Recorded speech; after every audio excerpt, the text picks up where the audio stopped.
बात है 1792 ईस्वी की, जब बंगाल का गवर्नर जनरल था कॉर्नवालिस। कॉर्नवालिस ने टीपू सुल्तान पर अटैक किया, मैसूर राज्य पर,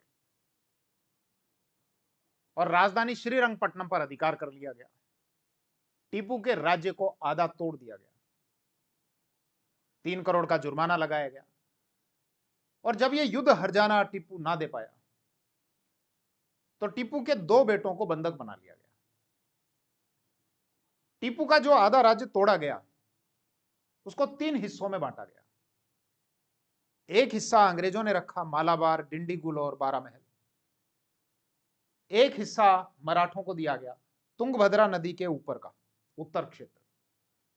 और एक हिस्सा हैदराबाद के निजाम ने रखा, कृष्णा और पेन्नार नदियों के बीच का हिस्सा। फाइनली टीपू को एक और युद्ध लड़ना पड़ता है 1799 ईस्वी में। टीपू युद्ध लड़ने से पहले कहता है कि 100 दिन भेड़ की तरह जीने से अच्छा है एक दिन शेर की तरह लड़कर मारा जाए। और टीपू 1799 ईस्वी में लड़ते लड़ते लड़ते और मारा जाता है, और अंग्रेजों के द्वारा मैसूर राज्य पर वापस से वाडियार वंश के एक व्यक्ति को शासक बना दिया जाता है, क्योंकि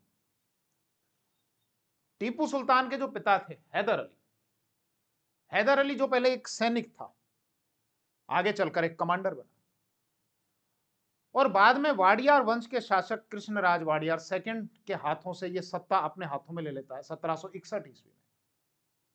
तो अंग्रेजों के द्वारा वापस से वाडियार वंश के एक व्यक्ति को शासक बना दिया जाता है, जिनका टाइटल हुआ करता था चिक्का राजा। इस वीडियो में हम बात करेंगे अंग्रेजों और मैसूर राज्य के मध्य 4 युद्ध हुए थे, जिनको आंग्ल मैसूर युद्ध कहा गया।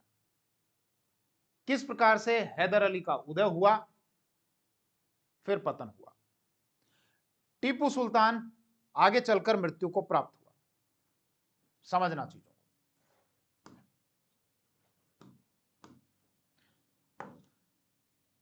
यह है मैसूर राज्य, जो पहले विजयनगर साम्राज्य के अंतर्गत आता था। विजयनगर वाले जब कमजोर हुए तो मैसूर वालों ने अपने आप को स्वतंत्र कर दिया, और यहां पर वाडियार वंश का शासन हुआ करता था। अलग अलग वंश हैं, जैसे हम राजपूताना में देखते हैं, राठौड़ हो गए, सिसोदिया हो गए, कच्छावा हो गए। इसी तरीके से यहां पर जो वंश था वो वाडियार वंश था। यहाँ के राजा का टाइटल होता था चिक्का। जैसे आप ये देखते हैं मेवाड़ के शासक को महाराणा टाइटल लगाते थे। जब वास्को डिगामा आया था 1498 ईस्वी में, तो यहाँ के जो शासक हैं वो उसका स्वागत करते हैं। उनका टाइटल था कालीकट के शासक का जमोरिन, वो नाम नहीं है, टाइटल है। इसी प्रकार राव, महाराव, महाराजा, तो यहाँ के शासक का टाइटल था चिक्का। और कृष्णराज वाडियार सेकंड यहाँ के शासक थे। मैं बात कर रहा हूं 1761 ईस्वी की। कृष्णराज वाडियार सेकंड के समय 2 भाई थे उनके दरबार में, नंजराज और देवराज। दोनों प्रभावी थे, राजा को अपनी कठपुतली बनाया हुआ था। इस स्थिति का फायदा उठाया हैदर अली ने, और हैदर अली ने 1761 ईस्वी में यहां की सत्ता अपने हाथों में ले ली। तो चिक्का राजा केवल नाम मात्र का शासक था, कठपुतली शासक था। वास्तविक जो सत्ता थी वो हैदर अली के हाथों में थी।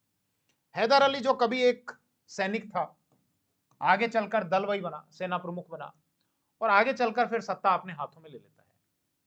हैदर अली को यह पता था कि आज नहीं तो कल अंग्रेजों के साथ में लड़ाई होगी। अंग्रेजों का मुकाबला करने के लिए अंग्रेजों की तरह ही सोचना पड़ेगा, उनकी ही तरह सेना को प्रशिक्षित करना पड़ेगा, अनुशासित करना पड़ेगा, और उसी प्रकार के हथियारों को लाना पड़ेगा। उस प्रकार के हथियार कौन दे सकते हैं? तो अंग्रेजों के जो दुश्मन है वो कौन है? दुश्मन फ्रांसीसी। तो हैदर अली ने फ्रांसीसियों के साथ में निकटता बढ़ाई, और एक जगह आती है डिंडीगुल। जब आप तमिलनाडु में जाएंगे तो यहां तमिलनाडु में एक जगह आती है डिंडीगुल।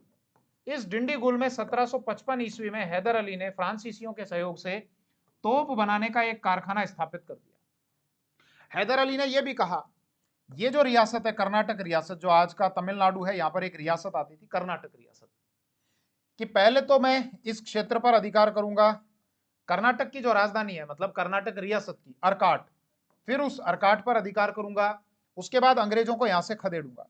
तो ये जो हैदर अली के कार्य थे, फ्रांसीसियों से निकटता बढ़ाना, फ्रांसीसियों के सहयोग से 1755 में डिंडीगुल में तोप बनाने का कारखाना स्थापित करना, अपनी सेना को अच्छे तरीके से ट्रेंड करना, और फिर यह कहना कि अंग्रेजों को खदेड़ा जाएगा। तो ये सब अंग्रेज देख रहे थे, और इन सब के बीच में अंग्रेजों और मैसूर राज्य के बीच में पहली लड़ाई होती है, जिसको पहला आंग्ल मैसूर युद्ध कहा गया, जो 1767 से और 1769 ईस्वी के बीच में होती है। हैदर अली मजबूत था, ताकतवर था। हैदर अली ने आगे बढ़कर और अंग्रेजों की यहां पर ये जो प्रेसिडेंसी थी मद्रास, इस मद्रास को जाकर घेर लिया। मद्रास को घेरने के बाद मजबूर होकर अंग्रेजों को हैदर अली के साथ में संधि करनी पड़ी। यह संधि कहलाती है मद्रास की संधि, जो कब हुई? 1769 में। दोनों पक्षों ने तय किया कि ठीक है, एक दूसरे के जीते हुए क्षेत्र जो है वो वापस लौटा देंगे। दोनों ने लौटा भी दिए, लेकिन हैदर अली ने एक हिस्सा आता है करूर, जो आप तमिलनाडु में जाएंगे तो यहाँ एक जगह आती है करूर।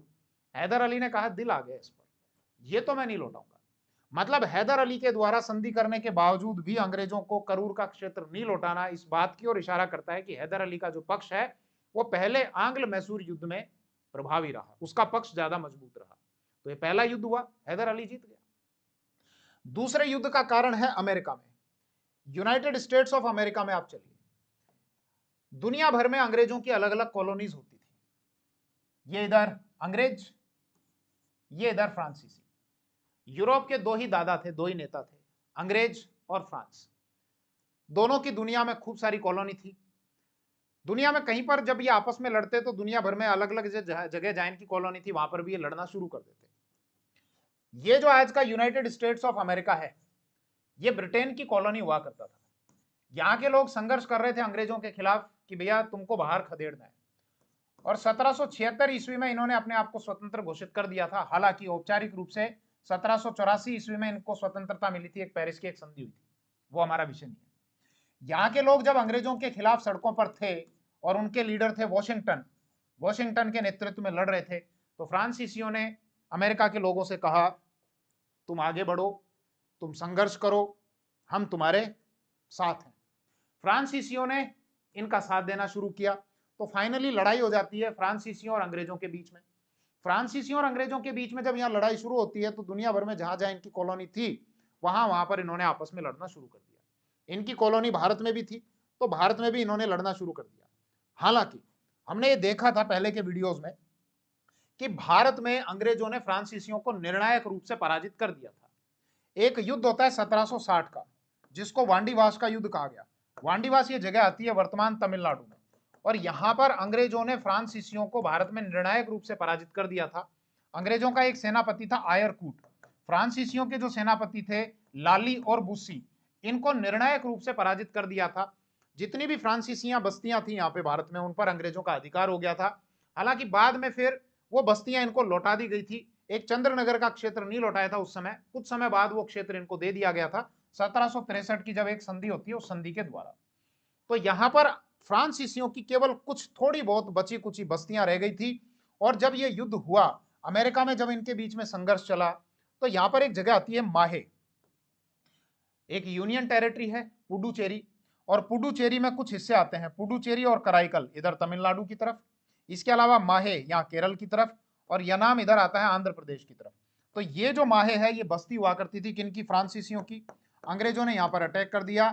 ये मैसूर राज्य, मैसूर के हैदर अली ने कहा कि अंग्रेजों तुम्हारी इतनी ताकत कि तुम माहे पर अटैक कर दो, तो उन्होंने कहा आप पर अटैक नहीं किया, माहे पर अटैक किया है, फ्रांसीसियों की बस्ती है। हैदर अली ने कहा नहीं, ये जो बस्ती है मेरी टेरिटरी में आती है। और वैसे भी हैदर अली के फ्रांसीसियों के साथ में अच्छे संबंध थे, इनके बीच में एक लड़ाई होती है, और हैदर अली एक अंग्रेज सेनापति होता है बेली, बेली को पराजित कर देता है।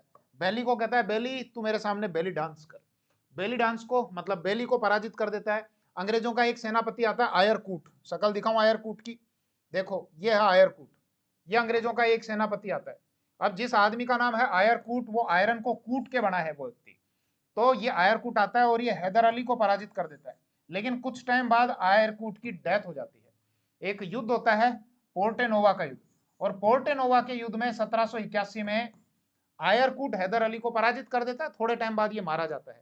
फिर हैदर अली एक और अंग्रेज सेनापति को पराजित करता है, उसका नाम होता है ब्रेथवेट। थोड़े टाइम बाद हैदर अली मारा जाता है।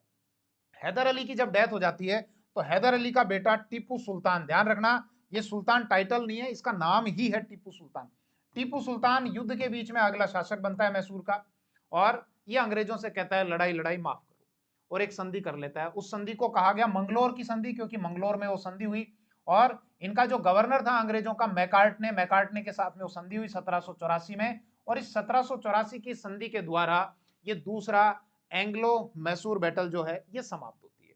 आंग्ल मैसूर युद्ध समाप्त होता है। दूसरे पक्ष में ना कोई जीता ना कोई हारा, लगभग बराबरी पर रहे, और दोनों ने अपने अपने जीते हुए क्षेत्र जो थे दूसरों के जीते हुए क्षेत्र वापस लौटा दिए। अब बात आती है तीसरे युद्ध की, और तीसरा युद्ध लड़ा गया 1790 से और 1792 ईस्वी के बीच में। अब क्या होता है इस समय, ध्यान देना। त्रावणकोर लेकर चलता हूं आपको। त्रावणकोर जो वर्तमान आज का केरल है, ये त्रावणकोर। त्रावणकोर के शासक ने 2 बस्तियां खरीदी। दरअसल यहां इस जगह 2 बस्तियां होती थी कोचीन के पास में, जैकाटे और क्रेगानूर।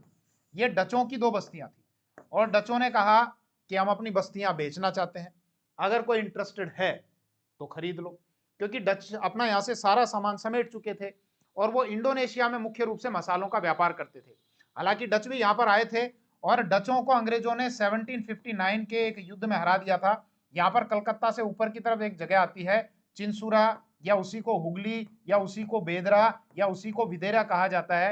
यहाँ पर 1759 में एक युद्ध लड़ा गया अंग्रेजों और डचों के बीच में, जिसको बेदरा या हुगली का युद्ध कहा गया। अंग्रेजों ने डचों को निर्णायक रूप से पराजित कर दिया था, और डच यहां से अपना सामान अमान समेटकर और इंडोनेशिया के साथ में मसालों का व्यापार करते थे। लेकिन फिर भी डचों की कुछ बस्तियां थी, डचों ने कहा हम वो बस्तियां बेचना चाहते हैं, और ये बस्तियां यहाँ पर जैकाटे और क्रेगानूर, कोई खरीदने में इंटरेस्टेड हो तो आ जाओ। त्रावणकोर के शासक ने कहा कि यस आई एम इंटरेस्टेड, मैं खरीदना चाहता हूं। इधर मैसूर में कौन बैठा है, टीपू सुल्तान। टीपू सुल्तान ने कहा ये मेरी टेरिटरी लगती है, मेरी टेरिटरी में त्रावणकोर का राजा कैसे खरीद सकता है। इधर अंग्रेजों की अगर हम बात करें तो अंग्रेजों का जो एक गवर्नर जनरल था यहाँ पर, वो था बंगाल का, उसका नाम था कॉर्नवालिस। कॉर्नवालिस दरअसल थोड़ा सा आप चीजों को समझना, ये जो अमेरिका में जो संघर्ष चल रहा था यहाँ पर अंग्रेजों का नेतृत्व कर रहा था कॉर्नवालिस, और ये जो अमेरिकन थे इनका नेतृत्व कर रहा था वॉशिंगटन। वॉशिंगटन के नेतृत्व में अंग्रेजों को पराजित कर दिया गया था। कॉर्नवालिस यहां से हार गया, तो कॉर्नवालिस को यह कहा गया कि उदास मत हो, तू एक काम कर, इंडिया में चला जा, इंडिया में अपना सारा मामला बढ़िया सेट है, वहां पर गवर्नर जनरल बनकर चला जा। यहाँ पर ये बंगाल का गवर्नर जनरल बनकर आया था। पहले बंगाल का गवर्नर कहा जाता था, लेकिन 1773 का जो रेगुलेटिंग एक्ट आया था उसके द्वारा इस पोस्ट को बंगाल का गवर्नर जनरल बोल दिया था। अब ये व्यक्ति यहाँ से हार कर आया, इसको यहाँ पर अपनी योग्यता सिद्ध करनी है। इसने देखा कहां कहां पर विवाद चल रहा है, बोले साहब मैसूर के साथ में विवाद चल रहा है, तो कैसे पराजित किया जा सकता है। बोले मराठों और निजाम को अपनी तरफ मिलाया जाए, क्योंकि पहले अपन ने जब पहला युद्ध लड़ा था उस टाइम मिलाया था मराठों और निजाम को अपनी तरफ, लेकिन हैदर अली ने कूटनीति से मराठों और निजाम को अपने से अलग कर लिया। तो कॉर्नवालिस ने मराठों से बात की, हैदराबाद के निजाम से बात की, बोले आप हमारी तरफ रहो, मैसूर पर अटैक करेंगे, आधा तोड़ लेंगे और आपस में बांट लेंगे। दूसरा, त्रावणकोर के राजा से ये कहा कि तुम तो इन बस्तियों को खरीदो, हम तुम्हारे साथ हैं। त्रावणकोर के राजा ने आंख दिखाई टीपू सुल्तान को, बोले कोई तेरी टेरिटरी वेरिटरी कुछ नहीं है, मैं तो जैकाटे और क्रेगानूर दोनों खरीदूंगा। तो कुल मिलाकर यहाँ पर कॉर्नवालिस के कहने पर यह सारी बात हुई, टीपू सुल्तान से चलाकर पंगा लिया गया, टीपू सुल्तान ने अटैक कर दिया। बात कब की हो रही है, 1790 से 92 ईस्वी की, और टीपू सुल्तान ने अंग्रेजों का जो एक सेनापति था मिडोस, उस मिडोस को पराजित कर दिया। अब पराजित कर दिया तो ये तो अपमान वाली बात कि चला के आपने लड़ाई करी, टीपू सुल्तान से पराजित हुए, कॉर्नवालिस का दिमाग खराब, कॉर्नवालिस सीधे गया और मैसूर पर अटैक कर देता है, और मैसूर की राजधानी होती है श्रीरंगपट्टनम, श्रीरंगपट्टनम पर अधिकार करता है। अधिकार करने के बाद इसको मतलब टीपू को पराजित कर देता है, और टीपू पर 3 करोड़ का युद्ध हर्जाना लगाया जाता है। बोले तुम्हारे कारण हमको नुकसान हुआ, हमारा व्यापार प्रभावित हुआ, 3 करोड़ रुपए दो। टीपू जब 3 करोड़ रुपए नहीं दे पाता तो उसके 2 बेटों को बंधक बना लिया जाता है कि बचे हुए पैसे दो और बेटों को वापस लो। इसके अलावा टीपू का ये जो मैसूर राज्य है इसको आधा तोड़ दिया जाता है। 1792 की बात कर रहा हूं कि टीपू पराजित हो चुका है, और राजधानी श्रीरंगपट्टनम पर अंग्रेजों मराठों निजाम का अधिकार हो चुका है। टीपू पर 3 करोड़ का युद्ध हर्जाना लगाया गया, चुकाने ना चुकाने के कारण 2 बेटों को बंधक बना लिया गया। टीपू का जो आधा राज्य है आधा राज्य तोड़ दिया गया, आधा टीपू के पास, आधा अंग्रेजों के पास में, और टीपू को बहुत अपमानित होना पड़ा। और ये जो आधा राज्य था मैसूर का, ये अंग्रेजों, हैदराबाद के निजाम और मराठों ने आपस में बांट लिया। कुछ हिस्से ये वाला जो हिस्सा आता है इसको बोलते हैं मालाबार, ये अंग्रेजों ने अपने पास में रखा। इसके अलावा डिंडीगुल, ध्यान करो अभी बताया था 1755 में हैदर अली ने डिंडीगुल में फ्रांसीसियों के सहयोग से एक तोप बनाने का कारखाना लगाया था, ये अंग्रेजों ने अपने पास में रखा। इसके अलावा 12 महल, ये भी तमिलनाडु में आता है, और ये 12 महल बड़ा इंपॉर्टेंट है, इससे रिलेटेड एक फैक्ट है।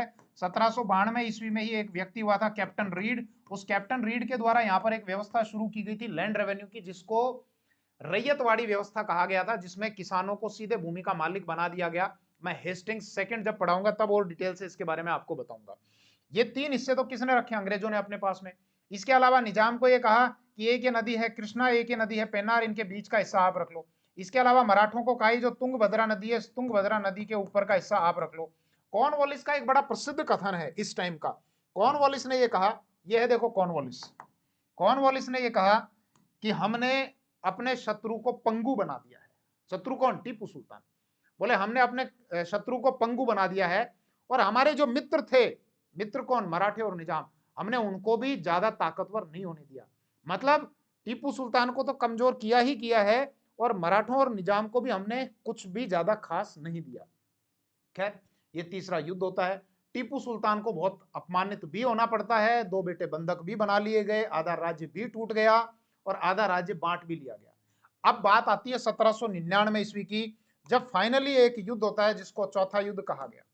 यह है एक व्यक्ति वेलेजली, वेलेजली भारत आता है। वेलेजली के टाइम ये समस्या थी, ये आता है भारत 1798 से 1805।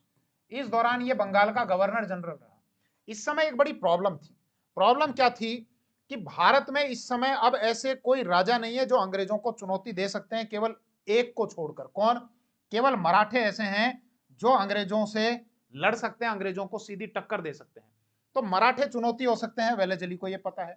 इसके अलावा वेलेजली को यह भी पता है कि छोटी छोटी कई रियासतें हैं, हालांकि वो रियासत सीधे हमको चुनौती नहीं दे सकती हैं, लेकिन कल को ऐसा हो कि ये रियासतें आपस में मिल जाएं, मिलकर कोई एक यूनियन, कोई संघ बना लें, तो वो संघ तो हमको चुनौती दे सकता है।